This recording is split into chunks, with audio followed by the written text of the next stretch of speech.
আসসালামু আলাইকুম ভিউয়ার্স। আজকে আমার খুবই ইচ্ছা করছিল স্যুপ খাওয়ার জন্য, তাই স্যুপ বানিয়ে নিলাম। তো স্যুপ বানানোর জন্য প্রথমে একটি বাটিতে ডিম নিয়ে নিয়েছি, ডিমটাকে ভালো করে ফেটে নিচ্ছি।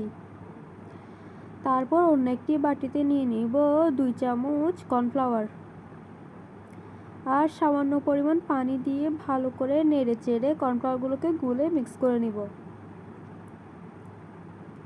সবগুলো আগেভাগে রেডি করে রাখতেছি যাতে রান্না করার সময় বেশিক্ষণ সময় না লাগে। তারপর একটি ফ্রাই প্যান নিয়ে নিলাম, সেখানের মধ্যে দিয়ে দিলাম সামান্য পরিমাণ আদা বাটা, সামান্য পরিমাণ রসুন বাটা, গাজর কুচি, তারপর নিয়ে নিছি 2 পিস চিকেন।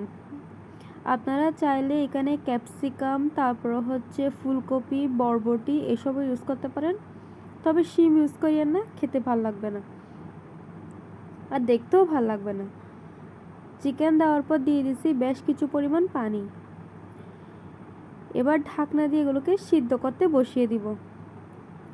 তারপর এগুলো সিদ্ধ হতে হতে আমি একটি হামানদিস্তায় নিয়ে নিয়েছি কয়েকটা গোলমরিচগুলোকে ভালো করে হামানদিস্তায় থেতো করে নিব। হামানদিস্তায় থেতো করার পর দেখে নিচ্ছিলাম স্যুপের কি অবস্থা। দেখেন একদম ভালো করে সিদ্ধ হয়ে গেছে, মাংসটা একদম সিদ্ধ হয়ে গেছে। যখন মাংসটা একদম তুলে নিব, মাংসটা তুলে হাত দিয়ে ভালো করে ছিঁড়ে নিব, এরকম ছোট ছোট করে নিব। এরকম ভালো করে ছিঁড়ে ওগুলোকে আবারও দিয়ে দিব স্যুপের মধ্যে। তারপর দিয়ে দিব যে গোলমরিচগুলো থেতো করেছিলাম গোলমরিচগুলো একদম গুঁড়ি করতে হবে না, সামান্য পরিমাণ ক্রাশ করে দিলেই হবে। তারপর দিয়ে দিব পরিমাণ মতো লবণ। লবণ কিন্তু বুঝে শুনে দিতে হবে, স্যুপের মধ্যে কিন্তু লবণ বেশি হলে খেতে ভালো লাগে না। আপনারা লবণ দিয়ে টেস্ট করে নেবেন।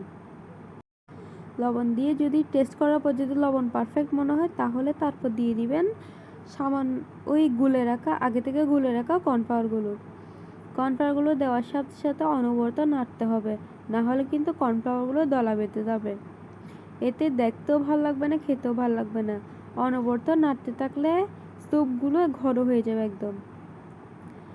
স্যুপগুলো সামান্য পরিমাণ ঘন হয়ে আসলে সেখানে দিয়ে দিব ডিম, আগে থেকে ফেটিয়ে রাখা ডিমগুলো।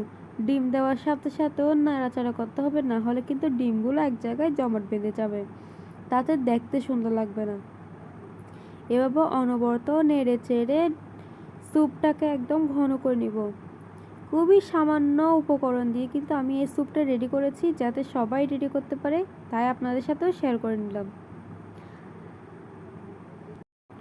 এটা কিন্তু যেরকম হেলদি, খেতেও কিন্তু অনেক মজা। আপনারা ট্রাই করে দেখলেই বুঝতে পারবেন। নেড়ে চেড়ে নিজের পছন্দ মতো ঘন হয়ে আসলে ঢাকনা দিয়ে দিব। আমি বেশি ঘন করে নেই, আপনারা যদি চান ঘন করতে তাহলে আপনারা আরেকটু নাড়াচাড়া করলেই হয়ে যাবে। দেখেন কত সুন্দর লাগছে স্যুপটা দেখতে। আল্লাহ হাফেজ।